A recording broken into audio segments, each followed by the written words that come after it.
Thanks for watching.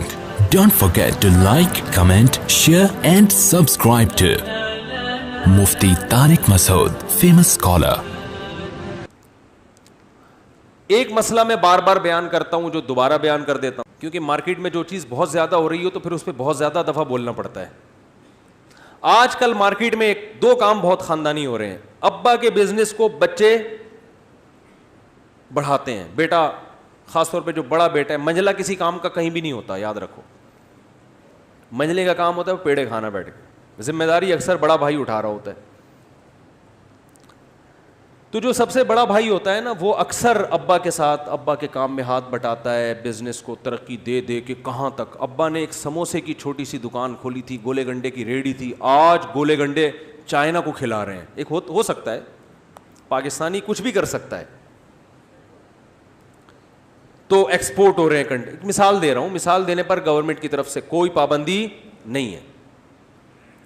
نسوار export ہو رہی ہے, پان ایکسپورٹ ہو رہا ہے, گٹکا ایکسپورٹ ہو رہا ہے. ہم لوگ یہی چیزیں ایکسپورٹ بولو بھائی کر سکتے ہیں, کیونکہ جیسے گٹکے ہمارے ہاں بنتے ہیں امریکہ جاپانی سوچ بھی نہیں سکتے.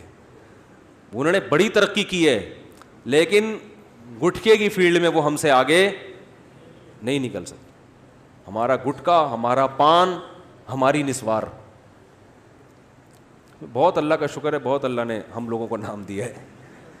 یہ جو ڈرگس لیتے ہیں نا یہ لوگ امریکی, اور سٹے لگا رہے ہیں بیٹھ کے, اور ان سے ایک گٹکا کھلا کے دیکھو ان کو, یہ سب ڈرگ ورگ پھینک دیں گے. کہیں گے یار جو مزہ گٹکے میں ہے وہ کسی چیز میں نہیں. خیر, بیٹے نے ابا کے بزنس کو, ابا کی چھوٹا سا کھوکا تھا, گولے گنڈے کا ایک ریڑھی تھی, حلیم کی دیگ تھی. حلیم پہ آ جاتے ہیں, گٹکے کا کیا.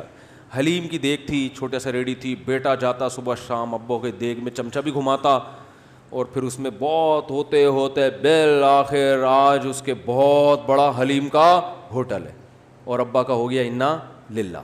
سب نے جانا ہے. اب بیٹا کہتا ہے یہ سارا کاروبار کس کا ہے؟ میرا. ابا کی تو ایک دیگ تھی خالی. ابا کی کیا تھی؟ ایک دیگ تھی. اب تو یہ جو ہوٹل اور یہ سب کچھ, یہ تو اسی کاروبار سے ارننگ ہوئی ہے اور اسی پہ میں لگاتا رہا. محنت تو ساری میری. ابا تو گھر میں رہتے تھے, وہ تو سہ روزہ چلہ 4 مہینے کی جماعتوں میں نکلتے تھے, ان کو تو میں نے فارغ کیا ہوا تھا. مفتی سے فیصلہ کروائیں گے, وہ کہے گا بھائی چونکہ بزنس ابا کا تھا, آپ کو وہ پوچھتا ہے مجھے کیا ملے گا, ہم کہتے ہیں ثواب کے علاوہ کچھ بھی نہیں ملے گا, کیونکہ اصل جو انویسٹمنٹ تھی وہ کس کی تھی؟ ابا کی. اسی سے کما کے لگاتے رہے آپ. اور اپنا بھی اگر لگایا تو کوئی ایگریمنٹ تو نہیں کیا تھا نا, وہ تعاون تھا ابا کے ساتھ. اپنے پیسے الگ سے لگاتے, ابا کو گواہ بناتے کہ ابا آپ کے اتنی میری, تو اب میں اس میں کیا ہو گیا ہوں آپ کے ساتھ شریک. جب تک کوئی ایسا ایگریمنٹ نہیں ہے تو آپ کو صرف ثواب ہی ملے گا, کیونکہ بزنس ایگریمنٹ کے بغیر بولو بھائی نہیں ہوتا. میں آپ کو 100 روپے لا کے پکڑا دوں اور آپ نے اس سے بزنس کرنا شروع کیا, کروڑ پتی ہو گئے, تو مجھے کچھ نہیں ملے گا اس میں سے. میں کہوں میرے 100 روپے سے آپ نے اتنا کمایا, تو آپ کہو گے کیا تم نے کہا تھا کہ یہ 100 روپے سے جو ارننگ ہو مجھے دینا؟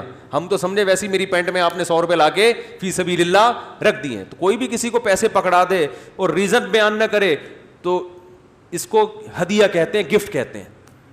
سمجھ میں نہیں آ رہی میرا خیال ہے بات؟ دیکھو میں نے آپ کو ایک خوشبو دے دی, آپ نے کہا بھائی مفتی طارق مسعود صاحب کی خوشبو ہے یہ, انہوں نے مجھے گفٹ دی ہے. کوئی میرا عقیدت مند آیا, اس نے وہ خوشبو فار ایگزامپل 1000 میں خرید لی آپ سے, حالانکہ وہ 50 روپے کی تھی, تبھی تو میں نے دی تھی آپ کو. ایک مثال دے رہا ہوں.